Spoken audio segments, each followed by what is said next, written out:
An ordinary Pilipino na gustong-gusto talagang ma-secure yung ating pangalawang Pangulo, baka pwede naman na papiliin mo siya.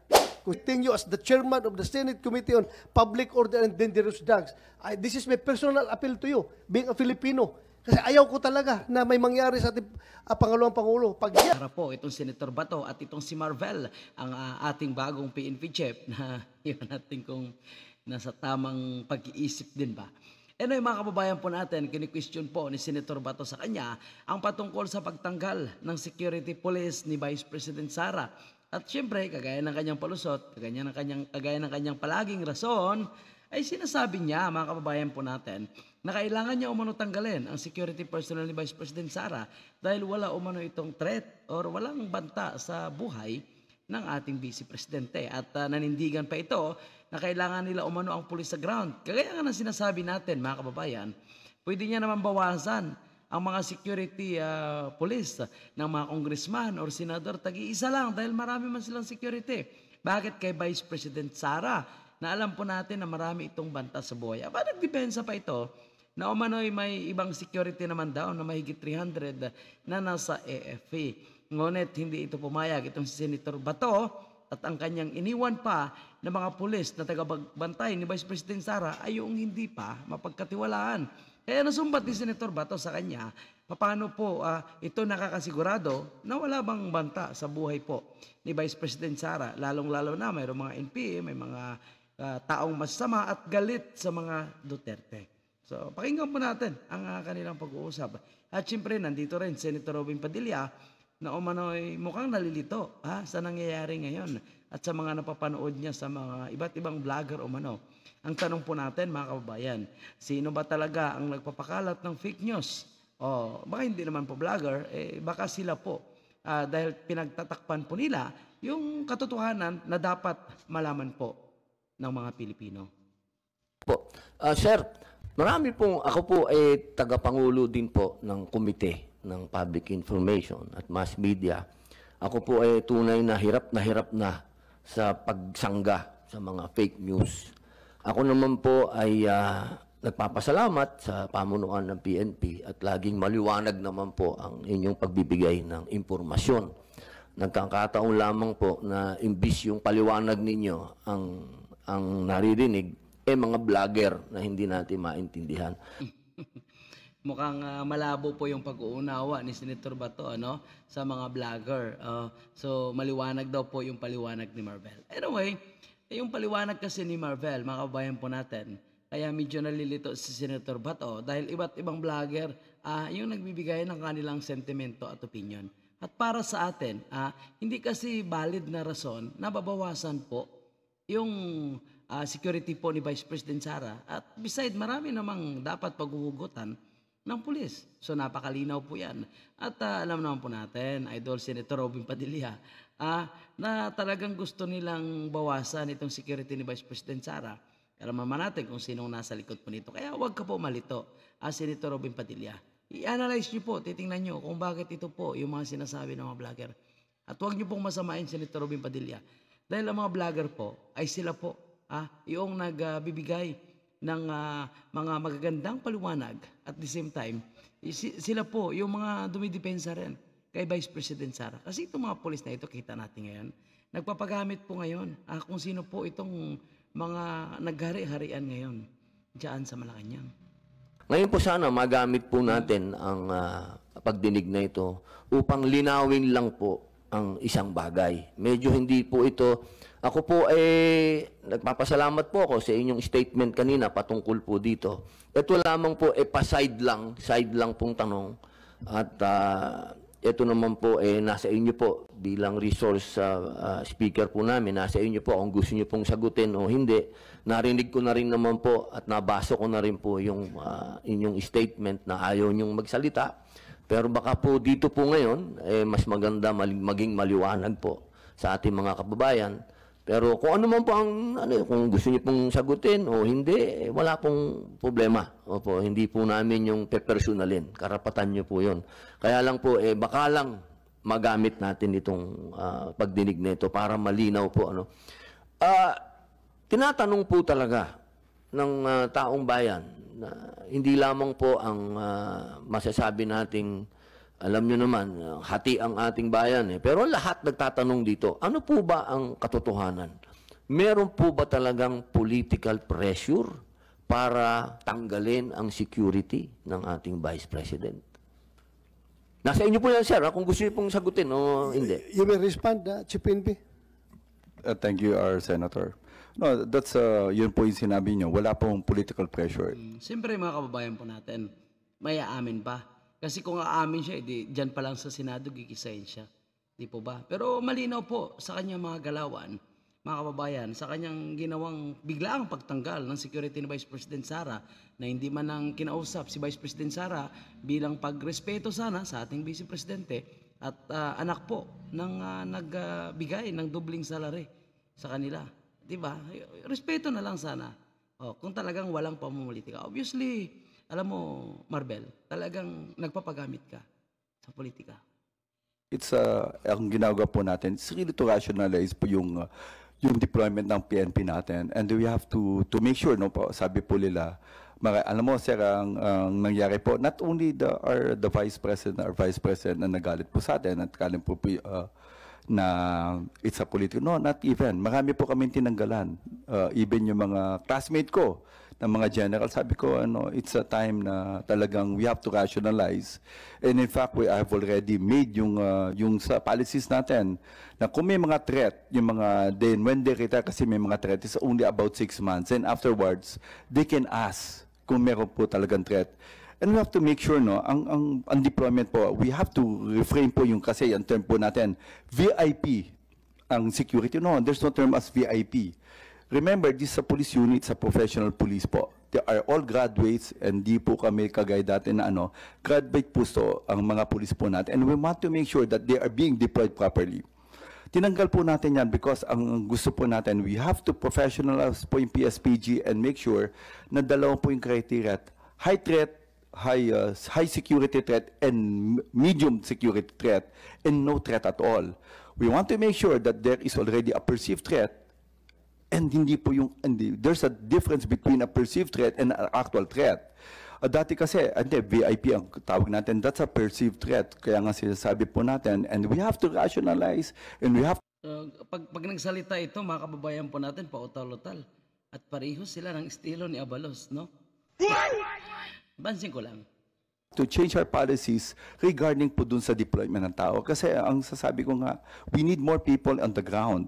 Marami po kami talagang kulang. And to be honest, sir, talagang ang gusto po natin, talagang ibaba yung mga tao natin. Or very strict police procedures natin. Marami po tayong kinasuhan na moonlighting na police natin. It all started in Alabang when we see two staff personnel na nandun po being used as security. And dahil po nga doon, bakit nangyayari doon? And we have to rationalize our people. We have to account them. We want to make sure. And with regard po doon sa iba, hindi lang lahat po, tinanggalan po natin because we don't see any threat dun sa mga bantao. At ang sinasabi ko nga, kung meron pong reason, ibibigay po natin. Second, But in the case of the Vice President, do you think may threat sa kanya o wala? sir, wala po siyang threat. Wala po kami nakita. He's being loved by our people. Ang sinasabi ko lang, second, ang security po ng ating Vice President is... Parang sigurado na walang banta sa buhay ni Vice President Sara. Ano ka ba naman, Marvel? Unang-una, pangalawa po yan sa pinakamataas na opisyal ng ating gobyerno. So, kahit sabihin mo na walang threat ngayon, malay mo bukas, sunod na araw. Paano po tayo nakakasigurado? Kaya po may security para if in case na magkaroon man ng banta sa kanyang buhay, biglaan man yan o planado, mayroon pong mga nakabantay sa kanya. So kung tinanggalan mo ng security, sino yung magsisecure sa ating Vice Presidente? Aber. Under with the stand, Binuang na imo, Marvel. strong stand against the CPP-NPA, wala siyang threat sa buhay niya? Sir, ang may hawak po ng security po ng ating Vice President is the Presidential Security Command. It was issued on July 9. The security of the President and the Vice President lies on the Presidential Security Command. And we will not stop po if the General Morales from the PSC asks our help to ask for more personnel, then we will give po. And the one who's making the threat assessment is not anymore. It's the Presidential Security Command po. Well, alam mo, ilan bang iniwan mo doon na security kay BP? May 31 pa po. 31. Opo. Is the 31 remaining security of her own choice or ikaw ang pumili? No sir, hindi naman po kami because mayroon pong commander po sa kanya and it's being headed by a full colonel dun sa 31 na naiiwan po. And it's up to him, up to her po, yung babae po natin, to really choose yung mga tao natin. Hindi ko po alam yung details. What will happen is, sabi ko, you have to rationalize, we just need the numbers so we can deploy them dun sa mga tao sa ground. Okay. In behalf of the Vice President and in behalf of the Filipino people who want that our Vice President is properly secured and protected, can I ask you, for the record, that yung iniwan mo na 31, pwede ba nabigyan mo ng laya yung ating Vice President kung sino sa kanyang mga former security ang pwedeng iiwan mo? Kasi ang reklamo nga niya, may iniwan ka nga pero hindi niya kilala, hindi siya komportable. Baka pwede yung mga security niya na from Davao na matagal na sa kanila, nakilala niya, komportable siya, baka pwedeng yun na ang ibigay natin. Kasi ang nangyari kasi, yung mga pulis na yun, kilala ko yun, mga tao ko yung mga pulis na yun, andito ngayon, inassign mo dito sa Krami or sa Region 4 ba yun. If you are for localization, para effective ang ating kapulisan sa kanilang trabaho, baka pwedeng yung taga Davao na lang ilagay mo doon. I'm just appealing to you. I am not questioning your wisdom. Ako, just treat me as an ordinary Pilipino na gustong-gusto talagang masecure yung ating pangalawang Pangulo. Baka pwede naman na papiliin mo siya kung sino yung gusto niyang maiwan doon. Ilan ang tinanggal mo, Marvin? 75. Yung 75 na tinanggal mo, baka pwedeng, tapos may iniwan ka na 31. Sir, our chairman, can I make it clear first? No? Ang naiwan po sa kanya is 358 AFP personnel. And ang sabi ko nga, ang 106 na sa wala na ko doon sa... because, sir, it was being... Wala tayo doon sa AFP. We are just talking about PNP. Yung PNP lang pag-usapan dahil ang PNP yung close sa kanya dahil dati siyang mayor at yung mga local police ng Davao, yun yung dinala niya doon na security. Yun lang ang pag-usapan natin, yung police lang. Kung yung 31 na yun na iniwan mo, pwede ba na pagbigyan natin ang pangalawang Pangulo na pumili siya kung sinong gusto niyang maritin doon na 31. Wala problema. Kahit na hindi mo na ibalik yung 75 na tinanggal mo, okay na yun. Gamitin natin yun sa police visibility. Ako mismo, as former chief PNP, I am with you when you say na you need people on the ground. Alam ko pareho tayo. Ang tagal na natin gusto yung mga tao na yan na matanggal sa mga VIP security dahil para magamit natin. Pareho tayo ng paningin. Pero, yun lang, ako, bilang isang Pilipino na gustong mas pangalawang Pangulo, pwede ba na yung 31 na yun, bigyan mo siya ng laya na pumili na yung tinanggal mo na dinala mo dito sa Region 4 na mga taga Davao, baka pwede yun nilagay mo para naman may peace of mind siya na sigurado siya na yung security niya ay talagang kanya. Yun na, pag-iusap ko lang sa iyo. I'm not directing you as the chairman of the Senate Committee on Public Order and Dangerous Drugs. This is my personal appeal to you, being a Filipino. Nakiusap pa yan, Senator Bato. Pero alam nyo mga kababayan po natin, naalarma din yan sila, medyo kinakabahan din yan sila. No? Kasi nasira na po sila ngayon sa sambayan ng Pilipino. Kumbaga yung imahe ng pulis na maganda na nung panahon ni PRRD, ito na, nasira na naman ngayon. Dahil po kay Abalos, siyempre, ay bangag. At the same time po, dito kay Marbel, mga kababayan po natin.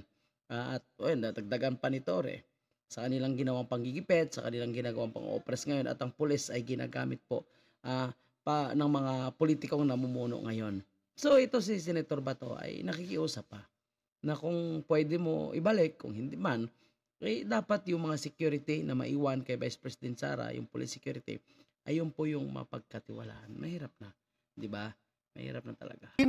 Kasi ayaw ko talaga na may mangyari sa ating Pangalawang Pangulo. Pag yan ay naambos ng NPA at nagsipagtakbuhan yung mga security niya, nakakahiya tayo. Pero kung yung ibalik mo yung mga taga Davao na talagang makipagpatayan sa kanya, yung mga lokal, ay Yun na po ang pumili dito. Bago na po ba sila? Chairman, no, hindi ko kasi nakita. It's only the 106, no, the personnel na nakatalaga po kay VP in addition dun sa 358 na AFP. Ang 106 na yan, I really Tal-otal din itong si Marvel, ano? Pati pangalan po ni Vice President Sara ay hindi niya rin po mabanggit. Obviously, hindi natin alam kung anong pinaghuhugatan nito ni Marvel. Una pa lang ay galit siya sa ating Vice Presidente. Sa magkanong dahilan ba? No? Tapos ngayon, sinagot siya ni Vice President Sara, binolja ka sa hindi na sumasagot. Ngayon, yung sa tono ng kanyang pananalita, pakinggan niyo mga kababayan, mukhang may pinaparamdam siya, nagalit po siya sa ating Vice Presidente. Sino siya? Isang pulis ka?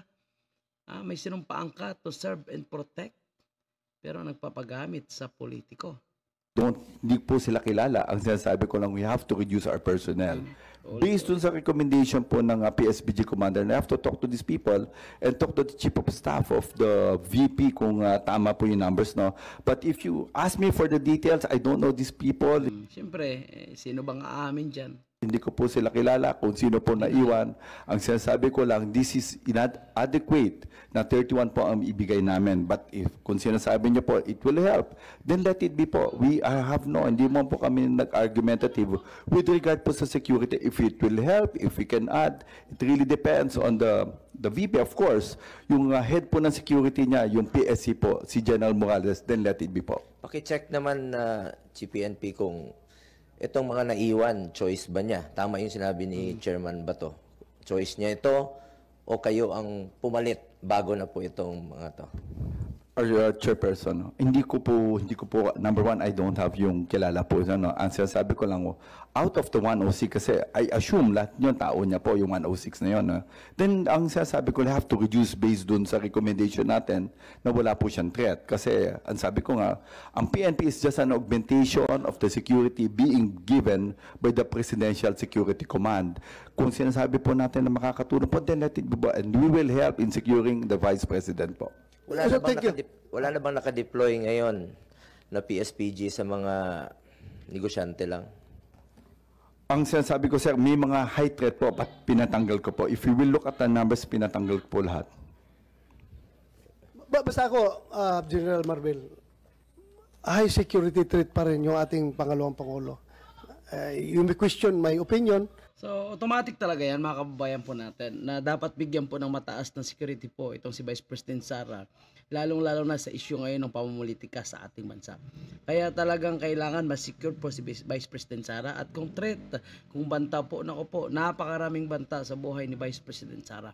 At para kay Marvel ay wala, dahil alam po natin kung sino po yung nasa likod nito.